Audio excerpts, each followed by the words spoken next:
Hello, good morning and welcome back তোমাদেরকে আরও একবার ম্যাগি দ্য গোল্ডেন চ্যানেলে। আজকে এখানে রায়চকে আমাদের ডে 2 আর এখন সকালবেলা আর বৃষ্টিটা পড়ছে না, তো তাই জন্য আমরা মাইলোকে একটু বাইরে নিয়ে যাচ্ছি, কারণ কালকে রাতে ও যেতে পারেনি। আর ও যেহেতু বাড়িতেই টয়লেট পটি করে নেয় তাই অসুবিধাও হয়নি, কিন্তু মনটা খারাপ। তো চলো আজকে ভিডিওটা শুরু করা যাক।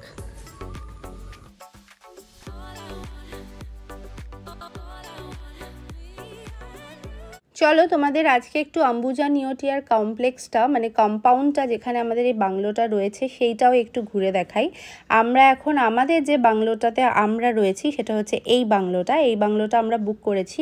দুটোতে স্প্লিট আছে, লেফট হ্যান্ড সাইডে দুটো রুম পুরো ফুল সেট আপ, আর রাইট হ্যান্ড সাইডে আমরা যেটাতে রয়েছি ওটাও 2 BHK ফুল সেট আপ। তোমরা চাইলে পুরোটাও নিতে পারো 4 BHK। আর আমরা এখন এগোচ্ছি হচ্ছে মেন রোডের দিকে, ওইখানেও কিন্তু এটা একটু ভিতরের দিকে আমাদের বাংলোটা। এদিকেও ডান দিকে বা দিকে প্রচুর বাংলো আছে। কিছু বাংলোতে ওনারা পার্মানেন্ট থাকে আর কিছু বাংলো ওনারা গেস্টকে রেন্ট আউট করে, তো সেগুলো তোমরা চেক করতে পারো। ইভেন মেন রোডের মধ্যেও বাংলো আছে যেগুলোও তোমরা বুক করতে পারো। আমরা যে বাংলোটা বুক করেছি সেই বাংলোটার ডিটেলস আমার ডেসক্রিপশন বক্সে দেওয়া থাকবে। তোমরা যে ডিরেক্ট ওনার আছে তার সাথে কন্ট্যাক্ট করে তোমরাও বুকিং করে নিতে পারো। এই কম্পাউন্ডটা কিন্তু একদম গেটের একটা সোসাইটি, মানে একদম সিকিউরিটি গার্ড থেকে সব কিছুই রয়েছে। আর এইখানে দেখো মেন রোডের ওপরে যে বাংলোগুলো রয়েছে তোমরা চাইলে এগুলোও বুকিং করতে পারো। আমরা যেহেতু একটু ভিতরে বুক করেছি তাই ওই রাস্তাটা বৃষ্টির জন্য একটু কাদা, বাট মেন রোডের ওপর থাকলে এই প্রবলেমটা তোমাদেরকে ফেস করতে হবে না। ডিফারেন্ট স্টাইলে সুন্দর করে সাজানো সুন্দর সুন্দর বাংলো প্রজেক্টস তোমরা এখানে পেয়ে যাবে, আর যেটাতে তোমাদের পেটসকে সঙ্গে নিয়ে চলে আসতে পারো। এখানে দেখো এই একটা বাংলো, এটার নাম হচ্ছে আকাঙ্ক্ষা। প্রত্যেকটা বাংলোরই এখানে ইন্ডিভিজুয়াল নাম আছে। এটা আরেকটা বাংলো।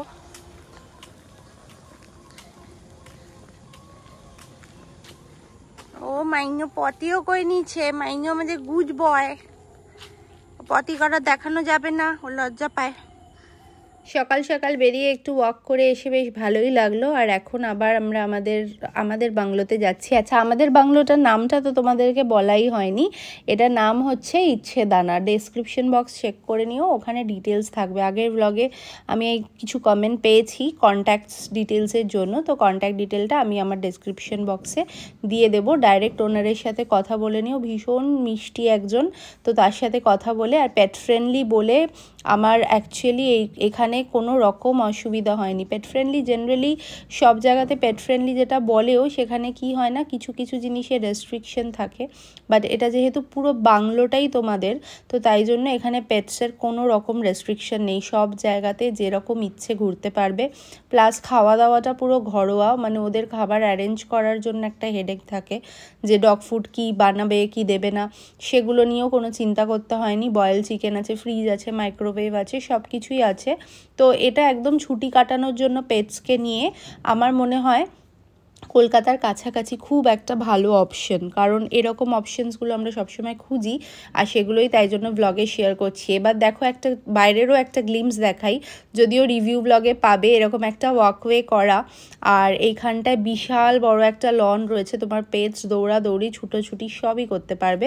বর্ষাকালে এসেছি বলে আমাদের জন্য একটু প্রবলেম, কারণ একটু কাদা হয়ে গেছিলো, কিন্তু আদারওয়াইজ তোমরা যদি উইন্টারে বা ড্রাই সিজনে আসো এই জায়গাটা একদম ফুল ইউটিলাইজ করতে পারবে। ওদিকে একটা দোলনা করা রয়েছে, বাহাতে একটা পুরো বসার একটা সুন্দর বারবিকিউয়ের সেটআপও আছে। ইভেন তোমরা চাইলে উইন্টারে সেটাও করতে পারো। আর এইটা হচ্ছে ওদের নিজস্ব, মানে আমাদেরও ইভেন আজকের জন্য আমাদেরই প্রাইভেট একটা পুল, যেটা আমরা আরেকটুক্ষণ বাদে যাব। আসো, ওঠো উপরে ওঠো, চলো চলো, হ্যাঁ আসো।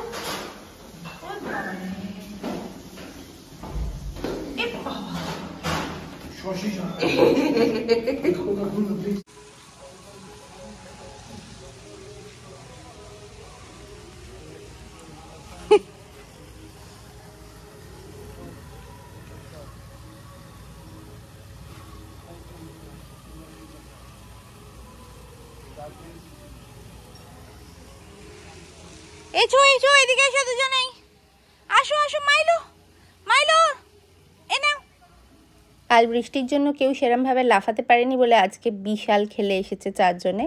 আর এখন এখানে আমরা চা নিয়ে বসে পড়েছি, আর কিছুক্ষণের মধ্যেই বেরোবো। একদিনটা কিরম একটা ঝড়ের বেগে চলে গেল তাড়াতাড়ি করে। দীপক কাজ করছে, দাঁড়া, তুই তো রোজ করিস। কেমন লাগছে অনিতা এই কাজটা করে? খুব ভালো না?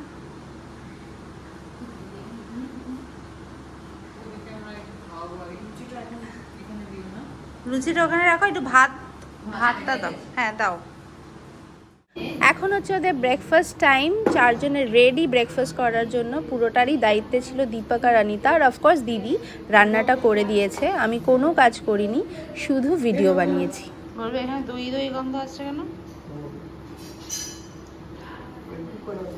জেনারেলি চেক আউট টাইম 11টার মধ্যেই হয়ে যায়, কিন্তু আমরা একটু রিকোয়েস্ট করাতে, আর যেহেতু বুকিং ছিল না আজকে, তো তাই জন্য একটু এক্সটেন্ড করা গেছে। তো আমরা ওই 1টা নাগাদ, 1টা নাগাদ 2 ঘন্টা বাদে বেরোবো। তো তাই জন্য ভাবলাম পুলটাই বা কেন বাকি যায়, কালকে থেকে এসে তো নামাই হয়নি, তাই একটুখানি পুলটাও রিল্যাক্স করে একটু এনজয় করে নিলাম। আমি আর অনিতাই এখানে নেমেছি, বাকিরা ঘরেই রয়েছে, ওরা কেউ এখনও নামেনি, মানে দীপক এসভি নামেনি। আর তারপরে আমরা করব হচ্ছে লাঞ্চ। আজকে লাঞ্চের মেনুতে ভাত, ডাল, স্যালাড, আলু ভাজা আর হচ্ছে পমফ্রেট ফ্রাই। এটা দিয়ে আজকে আমাদের লাঞ্চটা সারবো, আর সেরে নিয়ে বাড়ির উদ্দেশ্যে বেরোবো। এখান থেকে আমাদের তো যেতে বেশিক্ষণ লাগে না, তো তাই জন্যই ভাবলাম যেহেতু একটুখানি অ্যালাউ করেছে, তো লাঞ্চটা একেবারে সেরেই যাই। 1টা নাগাদ আমরা ফাইনালি রেডি টেডি হয়ে এখন আমরা বেরিয়ে পড়ছি।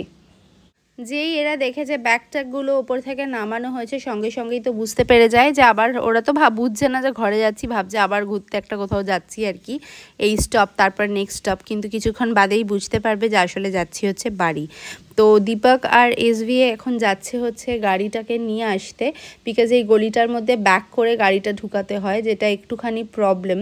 আর বর্ষার জন্য আরও পুরো এই রাস্তাটা কাদা কাদা হয়ে গেছে বলে আর একটু প্রবলেম, যদিও মানে ঢালাই রাস্তাই, কিন্তু তাও আশেপাশে গাছ থাকার জন্য একটু জল জল হয়ে গেছে। তো ওরা গাড়িটা নিয়ে ব্যাক করে ঢুকালো, আর এখন আমরা ফাইনালি সমস্ত লাগেজ টাগেজ সবাইকে লোড করে এখন আমরা বেরিয়ে পড়ছি। একটুখানি গঙ্গার পাড়টায় যাব, গঙ্গার পাড়টা দেখা হয়নি, আর গঙ্গাটা এখান থেকে হার্ডলি 300-400 মিটার্স। তো তাই জন্য ভাবলাম যাওয়ার আগে গঙ্গার পাড়টাও একবার একটু দেখে তারপরে বাড়ি যাই। আর কথা বলতে বলতেই দেখো আমরা চলে এসেছি গঙ্গার পাড়ে। নামিনি কারণ অসম্ভব রোদ ছিল, তো তাই জন্য এদেরকে নিয়ে নামা সম্ভব নয়। এখানে খুব সুন্দর বাঁধানো পুরো একটা ঘাট রয়েছে, তোমরা যদি চাও যেদিনকে প্রথম অ্যারাইভ করবে ওদিনকেই বিকেলবেলা এখানে চলে আসতে পারো, খুবই কাছে, মানে একদমই কাছে, হার্ডলি তোমাদের বাংলো থেকে আসতে 3-4 মিনিট গাড়িতে লাগবে। এখানটায় এসে বিকেলটা একটু বসে গঙ্গার হাওয়া খেয়ে তারপর চলে যেতে পারো। আমাদের এরকমই প্ল্যান ছিল, কিন্তু যেহেতু বৃষ্টি পড়ছিল তাই জন্য আমরা বিকেলে আসতে পারিনি, আড্ডা মারাটাই বেশি প্রেফার করেছি। তবে যাওয়ার আগে একবার এটা দেখে নিলাম, দেখে নিয়ে এখন সোজা আমরা বেরিয়ে পড়েছি, সোজা বাড়ি যাব। আর তারপরে গিয়ে দেব হচ্ছে একটা লম্বা ঘুম। পেট ফ্রেন্ডলি এরকম আরও ছোট বড় ডিফারেন্ট উইকেন্ড ডেস্টিনেশনের সন্ধান পেতে আমাদের এই চ্যানেলটাকে সাবস্ক্রাইব করে নিও। আমরা বেসিক্যালি দুজন খুব ঘুরতে ভালোবাসি, তাই আমাদের নিজেদের ঘোরার ব্লগের সাথে সাথে ওদের দুজনকেও সঙ্গে নিয়ে আমরা প্রচুর ডেস্টিনেশন ট্রাভেল করেছি। যবে থেকে ব্লগ শুরু করেছি প্রায় 1-1.5 বছর হলো, তার সমস্ত ব্লগ আমার এই চ্যানেলে তোমরা পেয়ে যাবে। যারা এরকম ধরনের কন্টেন্ট ভালোবাসো প্লিজ চ্যানেলটাকে সাবস্ক্রাইব করে সাপোর্ট করো, আর ভালো লাগলে লাইক শেয়ার কমেন্টও করো। Thank you so much guys for watching. দেখা হচ্ছে পরের এপিসোডে। টিল দেন সবাই খুব খুব খুব ভালো থেকো। Tata everyone.